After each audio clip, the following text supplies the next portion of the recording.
Did a tornado touch down in Centre County Tuesday? The far eastern part of that county was slammed by stormy weather, and investigators today were there taking a closer look at the trail of downed trees and power lines. And with more on that, Gary Sinderson is in the Centre County newsroom. Gary? Marty, it was the Aaronsburg area of Penns Valley here in Centre County that was hardest hit by yesterday's storms. Now this morning, first thing, we checked in with the National Weather Service. They have an office here in State College to get their assessment of what happened in Aaronsburg. They initially told us they thought it was a high wind event, but after seeing our noon newscast on the story and receiving photographs from people in Aaronsburg and the Woodward area, they decided to send a team of experts out to that area this afternoon to take a closer look at what happened.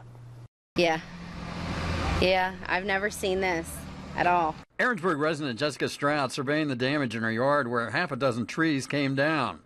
Nearby, more of the same, uprooted trees, others just snapped off. This metal flagpole completely bent over. Even 7 hours after the worst of the storms on Tuesday, West Penn power crews were still busy replacing poles and hooking up power lines. Stroud wasn't home when the rain and high winds came rolling through, but says one of her family members was inside the house. My son was.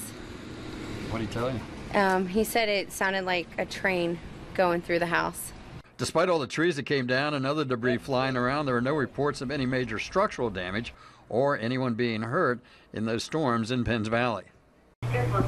So was it a tornado or not?